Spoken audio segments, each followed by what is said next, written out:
On va pas se mentir, si t'es entrepreneur ou tu t'intéresses de près ou de loin au business en ligne, à un moment, le sujet de l'expatriation, il va venir sur la table. Pour plusieurs raisons, il y en a qui font tout un business autour de ça et c'est ok, il y en a qui abusent un petit peu de certains points et c'est ok, mais la réalité c'est que c'est quand même baqué par des faits. Il y a en vrai la question de l'insécurité qui est selon moi, si t'es un homme un petit peu amplifié dans les médias, je trouve qu'il y en a qui abusent un petit peu sur l'insécurité parce qu'ils regardent juste les médias, quand tu sors dans la rue ça va, tu vois, on n'est pas non plus en Afghanistan. Mais c'est vrai que pour un pays aussi développé que la France, on n'est pas en avant sur ce sujet-là, on est d'accord. Ça c'est le premier point, mais surtout ce qui intéresse le plus les gens, on va pas se mentir, les impôts c'est un film de cul ici. Encore quand t'es en micro-entreprise, ça va, la première année t'as l'acre, c'est 11% d'impôts, c'est ok. T'as déjà acheté ton appart, bam, tu me manges à peu près 1300 € par an de taxes foncières, ça fait un peu plus chier déjà, mais bon, à la limite, on va dire que dans cette situation-là, ça reste encore raisonnable. Par contre, dès ta deuxième année de micro-entreprise, ça passe à 23%, si je dis pas de bêtises, mais c'est à peu près ça les chiffres. Déjà, c'est un peu plus chiant, mais à la limite, jusqu'à 25%, moi je trouve que ça reste encore honnête et raisonnable. Par contre, dès que tu crées une société, impôt sur les sociétés, impôt quand tu veux verser des salaires, faut faire des dividendes,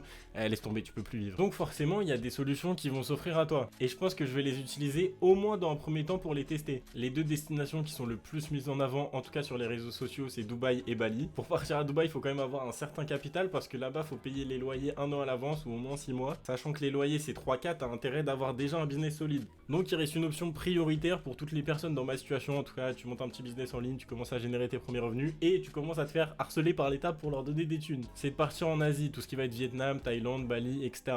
Et bah pour être très honnête avec vous, c'est mon projet maintenant. J'ai regardé énormément de contenu de personnes qui ont fait ça et ils mettent en avant certains désavantages. Déjà si tu pars tout seul c'est bien, mais tu vas être tout seul. Tu peux rencontrer des expatriés etc, mais il faut absolument aimer la solitude. Tu vas pouvoir te faire des contacts évidemment, mais c'est pas vraiment pareil quoi. Donc le mieux si tu veux pouvoir faire ça, c'est d'être introverti. Ça tombe bien, moi je vis très bien tout seul donc c'est bénéf. Mais je me verrai pas faire ça toute ma vie non plus, il faut vraiment que ça soit une étape de ma vie pour qu'offrir un maximum de thunes sans me faire racketter. Et puis après potentiellement revenir en France ou en Europe ou partir ailleurs. Faut vraiment que tu vois ça comme une étape, un bloc dans ta vie. Il y a eu d'abord les cours, ensuite les études supérieures, ensuite un petit peu de salariat et ensuite là toute ma période entrepreneur. Et donc j'ai envie de partir en Asie du Sud-Est et faire un maximum d'argent pendant ces 3, 4, 5 prochaines années. Mais je me vois pas vivre ce mode de vie toute ma vie, j'aurai d'autres projets, d'autres problématiques. Le truc avec la France aussi, c'est que j'ai pas l'impression que la situation va en s'améliorant, même si évidemment il y en a, ils abusent de ouf sur le sujet, il y a quand même un peu de vrai derrière. Et encore une fois, je pense que parmi les gens dans mon équipe, je suis le moins catégorique sur tout ça, mais quand même au bout d'un moment il y a les faits quoi. Et vraiment dans une optique de monter un business en ligne et de partir du principe que t'as tes concurrents qui sont expatriés, bah ils vont pouvoir aller beaucoup trop vite comparé à toi parce que toi tu dois reverser genre 50-60% de ce que tu gagnes à l'État et c'est pas équitable. À la limite si c'était les mêmes règles du jeu pour tout le monde, bah ok, mais là il y a un truc qui permet de pas subir ça, ce serait dommage de s'en priver. Donc voilà mon objectif pour 2026-2027 grand max, c'est de partir à Bali et vivre de mon business en ligne. Vraiment le cliché de l'entrepreneur en fait, on pouvait pas faire pire. Et ça se trouve je vais trouver ça éclaté, donc évidemment j'irai 2 semaines avant juste pour voir comment c'est. Et puis potentiellement bah aussi regarder le Vietnam, la Thaïlande, enfin toutes les vidéos de personnes qui s'expatrient un petit peu là-bas et pourquoi pas Dubaï dans un second temps. À voir, en vrai, faut vivre ses propres expériences. Pour l'instant, de tout ce que je vois en ligne, j'ai des plutôt bons a priori sur toutes ces destinations. Mais il va falloir que je trouve un endroit dans tous les cas, parce que quand je vais monter mon business, je sais pas c'est quoi les limites en micro-entreprise, mais je compte vite les dépasser. Et là, laisse tomber, après les impôts, c'est plus vivable en fait. Donc ouais, si tu te poses la question, actuellement, j'ai 2 business, je fais du coaching sportif et j'aide des personnes à monétiser leurs réseaux sociaux. Et sur cette chaîne YouTube, je vais surtout essayer d'apporter un maximum de valeur aux entrepreneurs pour que c'est une petite safe place pour discuter et pour qu'on parle de sujets intéressants ensemble. Bref, si ça t'intéresse, je te laisse t'abonner et moi je te dis à très bientôt.